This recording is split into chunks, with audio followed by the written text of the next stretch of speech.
Hello and welcome back to the Holistically Awakened podcast. So today is going to be a little bit different because I'm going to be answering your latest PCOS questions that you asked me in my private Facebook group. If you aren't part of it, highly recommend joining us. You can ask all your questions. There's a really supportive community, and we do have some trainings in there that we like to provide for you guys. Please note this podcast is for informational purposes only. It is not intended as medical advice. Please consult with your medical provider or practitioner for your own needs and to assess what is best for you. So the first question is about menopause. So she says that she has a Mirena coil fitted. She had blood work 3 months ago showing no sign of being even premenopausal. Looking for info, not finding much. Reading that PCOS women tend to go through menopause a few years later than the average norm. Do PCOS symptoms disappear? Will I stop having a hairy chin? Will it be easier to lose weight? Okay, so I will get into menopause and PCOS. However, PCOS doesn't just go away with age because it's not just an ovarian issue. In fact, it's a lot less about the ovaries than it is about metabolic imbalances, for instance. And we need to remember that there is a genetic component. So this means that it doesn't matter what age you are, you have to address why these symptoms are manifesting for you. They're not random, they are telling you something is off, and they will not completely disappear with age. Having the Mirena will also affect your hormones because of the synthetic hormones being secreted. So just something to keep in mind. The thing I really want to hit home here is the longer that we go against our own bodies by eating poorly, not taking care of ourselves, lacking sleep, following sedentary lifestyle, thinking toxic thoughts, not addressing emotional trauma, not addressing infections, etc., nutrient deficiencies, the more likely we will experience symptoms and the more work there will be. So many of our organs can actually become sluggish as a result as we age, like the liver and the pancreas. And I see this commonly when it comes to chronic stress, because if we don't take care of our body and our stress response, then as menopause shows up and the ovaries start to shut down, the adrenal glands actually have to take over much more work. And if they are not equipped, like if our nervous system is completely like depleted and we just haven't been taking care of ourselves and we've just been like, burning both ends of the candle, then we can have a much harder time and see symptoms like belly fat, weight gain, cravings, energy issues, low libido, etc. Though you can still heal regardless. So we need to remember as well, when it comes to healing, it takes at least 1 month of healing per year of illness. And if you've been, dealing with things for a very long time, then it's going to take a little bit of work, but totally possible. When it comes to menopause usually hits later for PCOS women, which means the fertile window will be extended. PCOS is, again, not just about the ovaries. So when the ovaries start to decline, this doesn't mean PCOS goes away. Remember, it's largely a metabolic condition that is fed by epigenetic factors. And there are these chronic issues and risks that come with PCOS. Things like inflammation, prediabetes, diabetes, cardiovascular disease, non-alcoholic fatty liver disease. These are all risk factors. If not taken care of, they can increase as we age. So interestingly, with menopause, women with PCOS have fewer hot flashes and menopausal symptoms than than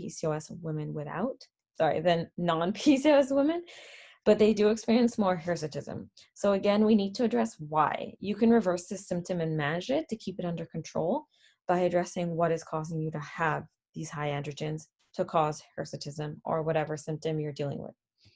When it comes to weight, there are usually problems due to insulin resistance. This is a big factor when it comes to stubborn weight issues, and this can become worse during menopause if nothing is done about it due to the decreased function of the pancreas and inflammation and all of these sorts of things.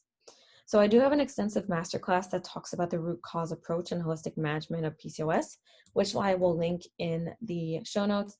It is quite extensive and it goes into, okay, what does this even mean to manage PCOS holistically? Completely free, so highly recommend to tune in. Next question I have is, why do we get PCOS? Is hair loss from PCOS reversible? I have no energy with PCOS and don't find much motivation or interest in things. Depression must be associated with PCOS. How do we balance our hormones? Does the extra body hair ever go away? Okay, so this is a loaded question. I'm going to address it bit by bit. So PCOS is a multifactorial disorder that arises from interactions between genetic, environmental, intrauterine factors. I'm going to talk about this. So this can look like gut dysbiosis. So this would be an epigenetic phenomenon. Toxins, exposure to androgens in utero. So this means exposure to androgens when you're in the womb. There is a genetic component, however, it's only one piece of the puzzle. When we have a genetic condition, it's only one factor to the development of the condition. Epigenetics play a larger role in the development of diseases and also the severity of the PCOS phenotype and symptoms. And this is why just saying like you have PCOS, like that's it, too bad for you, is just very detrimental because it's literally just one tiny piece of the puzzle. We need to know like what's going on here, and it's very disempowering. And the science is now showing that epigenetics play a much larger role in the development of disease. And then it's also something worth saying that I hear a lot, that people will say, well, it's just because of PCOS. The cause is PCOS, but the cause is not PCOS. The cause is underneath that, and we need to figure out what is the cause for you. And so basically, as a summary, genes are loading the gun, but epigenetics are pulling the trigger. And this is great because this means we have a lot of control. And this is also why PCOS is so responsive to diet and lifestyle changes, and why I am all about this. This is what my coaching is all about.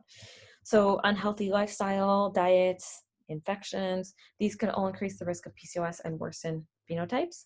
And this means we need to address things like infections. It's going to look like gut infections, viral infections, diet, lifestyle, emotional health, mindset. These are all things that we need to address and put together. So symptoms are only a manifestation of inner imbalances going on. Symptoms don't need to burden us forever. They're actually manageable and reversible. And they're only messengers, because if we just slap on a Band-Aid onto the symptom, then there's going to be another symptom and another symptom, because your body is literally crying out for help. So we need to see what's going on here. So you can absolutely reverse your PCOS symptoms, but balancing hormones means addressing the root cause for you. There is no one universal approach. Testing can be a good place to start to assess what is driving your PCOS. And this can look like inflammation, chronic stress, insulin resistance. Those are usually the three core foundations. So we want to see like which type are you more of a dominant type, though they can obviously all be contributors. And just a piece on the imbalanced hormones, a common overlooked place for any hormone imbalances is the gut. And honestly, if you have any sort of hormone imbalance, you do have gut problems, because it all starts there. And this is always where I start with my clients too. And so I do have a free basic testing guide for PCOS if you haven't really dug into maybe like, insulin resistance piece or the inflammation piece, or, your thyroid or whatever. And I'm going to post that in the show notes as well, so you can at least get some of that testing to see what's going on and maybe get some more answers. In terms of extra body hair, so yes, you can get this under control as well. Anti-androgenic therapies can help to reduce androgens, but they are only Band-Aids, which means we need to address the root cause, like with anything, at the same time in order to actually resolve the problem. So there are obviously synthetic anti-androgenic therapies and then natural ones. So I really like things like spearmint tea, zinc, reishi, green tea. I've actually seen changes in my hirsutism after using spearmint tea at 2 cups daily for about a month. This is what the research has been showing as well. And the more I do it, the more I see a difference too. And so it does take some time, but it's super cheap and it's literally tea. So something really easy that you can do while you address the underlying cause. And so common causes of these elevated male sex hormones that can cause this extra body hair in PCOS include insulin resistance, inflammation, and chronic stress. And so again, are you sick of hearing these already? It all really still stems from the same 3 things over and over again. And so we want to look at, what is playing a part for you. So I highly recommend testing to see if your androgens are more of an adrenal based type or ovarian based.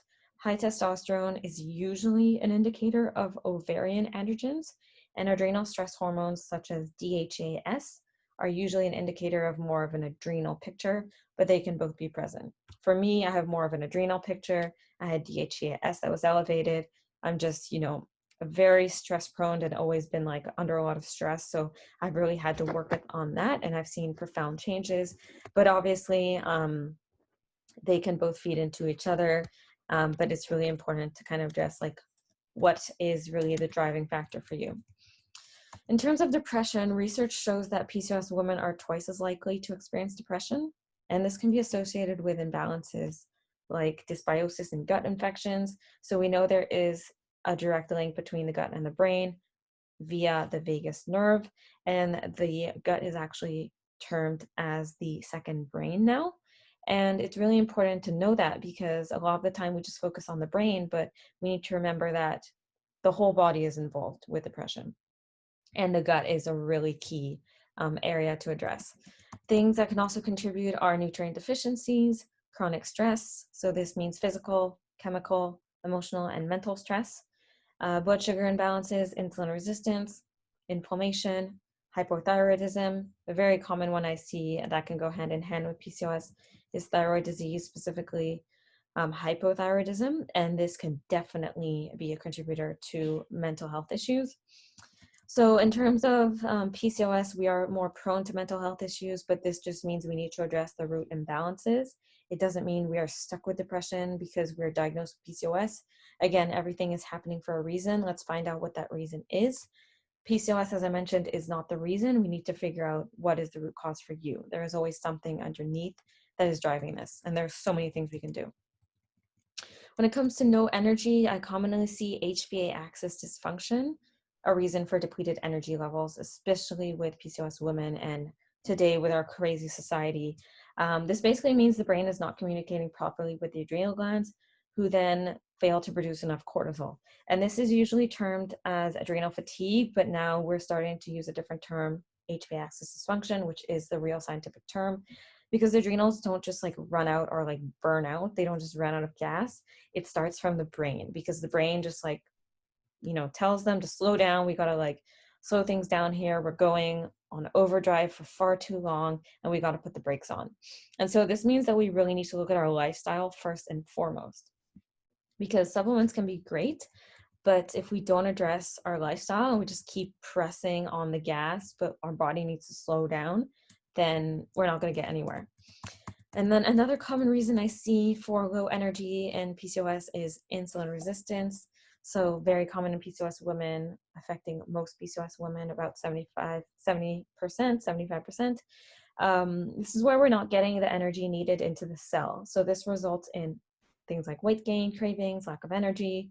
I also have a blog post where I list some of the common reasons to low energy, because there can be many other reasons too, and then what you can do, and I will put that in the show notes. Next question is recent hair loss. Is this due to the pandemic stress or PCOS? So I would say a bit of both, but if this is something recent and started with a significant event like the pandemic, I would associate it with more of a stress response. Though stress is a huge reason for hair loss in general and in PCOS and non-PCOS women. So PCOS isn't, again, the cause for hair loss, but with PCOS, we tend to see high androgens causes hair loss, which is why it's characteristic in PCOS women. So androgens are usually elevated in PCOS women from, again, chronic stress, inflammation, insulin resistance. So we want to see what is driving that for you. So again, important to address the root cause, but stress management is absolutely essential for any woman with PCOS, and even more so if you are dealing with hair loss. The stress-induced hair loss is usually noticeable within a 3-month time frame of a traumatic event or a significant stressor, because stress can affect hair follicles 3 months later. And so you might be wondering, like, maybe now it's hitting you, the hair loss, but it could literally be from something that happened months ago.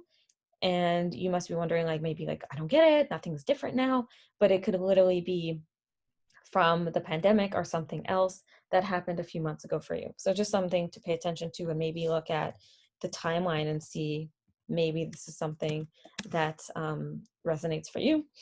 But basically, when we have stress can drive up cortisol. This can deplete progesterone and lead to excess estrogen. Progesterone is actually an important hormone for healthy hair, as it blocks androgens like testosterone, and it can protect the hair follicle. And when stress hormones can drive up androgens, it can also convert into the more potent form DHT, which is responsible for thinning hair and hair loss. So again, we want to look at diet and lifestyle first and foremost, but then investigating what is really causing this for you. But I definitely recommend incorporating some stress management techniques, which I'm going to talk about in the next few questions. I do have a blog post though that goes into much more detail about hair loss, because there's many reasons as well, and I'm going to link that in the show notes for you. So my next question is, why has my period stopped and how can I get it back? So this is from a woman who was on birth control for 3 years. She decided to go off of it and handle her symptoms holistically. So her cycles have been kind of all over the place, but she has had them for the last few months, but now she's at 56 days. She had some spotting around her ovulation predictions, took a pregnancy test and it was negative, and she just wants to get her period back. So her exercise routine looks like strength training and HIIT 3 times a week, active rest days with walking or cycling, no dairy or gluten. She's somewhat of a sugar addict, especially now when she's stressed. So it's important to address the factor of stress when it comes to periods, because I think a lot of us overlook this. And we need to remember that actually the stress that we're going through now, but even like in this 21st century, especially if you're living in a city, is just not normal for the body. And it's not something the body was equipped to handle. So this is why stress is the #1 reason for doctor office visits. And I see this all the time where women are like, I'm not stressed, but stress again is mental, emotional, physical, and chemical. So these are all compounded. And these can also be things that we are not aware of, but that our body is aware of. So since COVID, especially, many women have reported a shift in their cycles, which can be due to increased emotional, but also mental stress. And it does sound like stress is a factor for you. It seems like your body is trying to ovulate, but is being unsuccessful. And this is very common in PCOS, where we try multiple times to ovulate, but then we're unsuccessful. You might have a breakthrough bleed or whatever. But we need to figure out why that is. Why is your body having difficulty ovulating? And so without knowing more about you, I would maybe look at modifying your exercise routine a little bit, because that could be a physical stress that could be compounding and adding to any of the other stressors in your life, because it does sound like there are others contributing. So the exercise routine might be contributing as well. So I would really incorporate some more gentle movements such as Pilates and yoga, especially during the second half of the cycle, where I don't recommend things like HIIT. So supplements are great for things like stress management and helping with the stress response and nervous system. But mindfulness activities and stress management practices are important to incorporate on a daily basis, because we need to address the foundations. If we're just supplementing but not looking at your lifestyle and how you're living your life, then we're not going to get really anywhere. So things like slowing down, taking time for fun and play. I know that might be a foreign word for adults these days, myself included, but it's not something that's just reserved for kids. This is something we need to keep going as adults. And things like pleasure as well, whatever form that looks like for you. Whether it looks like taking regular care of yourself on a daily basis, things that relax you, that make you happy, that make you smile, taking a bath, deep breathing exercises, meditation, journaling, spending time with your loved ones, going outside in nature, whatever it is. I definitely recommend, this is what I tell all of my clients, to create a joy menu, which includes things that relax them, that bring them joy, and they have to do at least one every single day. It doesn't have to be a crazy thing, it can literally be 10 minutes, but definitely make time for yourself, because we need to make ourselves a priority. So those are definitely a place where I would start with stress management, although there can be many other reasons for missing periods too, like blood sugar issues, inflammation, thyroid issues. So important to maybe look into some testing for these as well, but I would definitely start with the stress management. And then in addition, one thing I just want to mention is, with history of the pill, especially if you've been taking it for years or you started really early, the pill does create imbalances such as depleted nutrients, increased insulin resistance, increased inflammation, dysbiosis, etc. So if these were not addressed, they could be affecting your cycle, they could be affecting your health, especially if I mentioned you've been on them for a number of years. So just something to take into account. I do have a blog post on post-pill management. I will link that in the show notes if this is something that resonates for you and if something you want to learn more about. Next question is, how will you know if you're insulin resistant? So some symptoms of insulin resistance include fatty liver, skin tags, imbalanced cholesterol levels, dark skin patches, difficulty losing weight, easy weight gain, excess belly fat, fatigue, sugar and carb cravings. And then some markers that are usually tested include fasting glucose, fasting insulin, HbA1c, HOMA2. I don't even know if I'm saying that right, but it's HOMA2. And then the triglyceride to HDL ratio and glucose tolerance test. So I definitely recommend checking in with your doctor to test for any form of insulin resistance or blood sugar imbalances if you haven't done that already. And then my next question is what causes inflammation more in terms of around cystic acne specifically? Dairy, gluten, or sugar. So it's hard to classify like which food is more inflammatory as they can all promote inflammation in the body. However, this will be highly individual depending on you. So this is why I recommend eliminating a suspected food for 1 month at least and then reintroducing to see how you feel with it. Because if you're constantly eating it, even just like here and there, it can be hard to tell if it's being if it's a factor for you or not. In terms of gluten, it has been shown to induce inflammation in the intestines in general. Gliadin is the most problematic, which produces zonulin. This is what's found, the gliadin protein in gluten, and it produces zonulin and it binds to mucosal cell junctions and inactivates them, producing inflammation. And another compound that's also found in gluten grains is amylopectin A, and that can spike blood sugar and promote inflammation in the intestines. So gluten can definitely promote an inflammatory effect, specifically if you have an autoimmune disease like Hashimoto's, which is actually quite common in PCOS. This can definitely worsen the whole scenario. So I definitely recommend, again, avoiding it and then seeing if you feel better. And the thing is, you don't have to be like celiac or intolerant to have an issue with gluten. In fact, up to 6% of the US population has gluten sensitivity, but most of us have no idea because you don't necessarily need to be experiencing digestive symptoms to have an issue with gluten. It can literally be systemic, like even like headaches or brain fog or mood issues or menstrual issues. These can all be associated with gluten if you do have a problem with it. And then dairy, dairy is just not the same as we consumed before. Like the quality we have these days is just nothing as it used to be, where they used to have like local raw dairy, all that kind of thing. There is a whole debate about, are humans even meant to eat dairy because it's literally meant to grow a baby cow, but that's a whole other debate. But when we look at the different compounds in dairy, it's not just about the lactose. Obviously, if you can't digest lactose, that's a problem, but it also contains IGF-1, which is insulin growth factor, and this spikes insulin, further creating inflammation.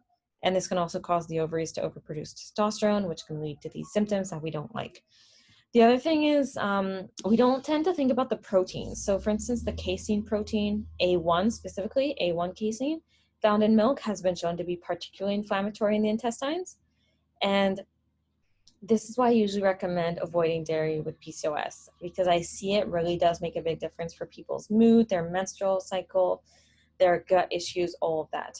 Some women can do well with quality sheep or goat's milk products as it doesn't contain A1 casein, but instead A2 casein, which doesn't have the same inflammatory effect. I'm one of those people who can have a little bit of like goat feta or whatever once in a while, goat cheese, but I still don't feel amazing with it. But I definitely can't tolerate cow's milk. And I see most women actually see significant changes once they do avoid dairy, especially with their menstrual cycles. Like PMS is gone, easier cycles, less, mood issues, things like that. So again, experiment with that and see how it works for you. And then sugar is an interesting topic because we tend to kind of clump sugar and carbs into like one bucket, but it's really going to depend on the type and the amount, obviously. So refined sugars are going to be completely processed and inflammatory. They're only going to further worsen blood sugar imbalances, inflammation, gut dysbiosis, all of that.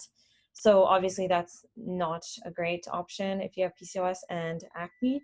However, when we're looking at vegetables and fruits, these sugars are highly beneficial and needed. They're needed for things like liver health, blood sugar balance, They're needed for thyroid function. They're needed for the stress response, for hormone balancing, for healthy menstruation. Like these are really going to be beneficial.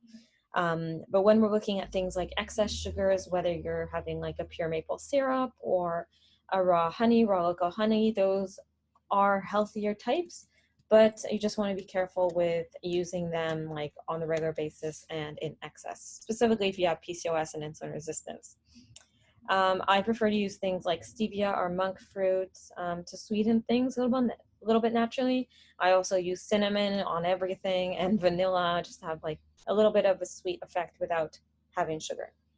But when you do avoid sugar, because if you're feeling like, oh my God, I could never avoid sugar, um, the thing is your taste buds actually regulate when you start changing your diet, and your gut also starts to change.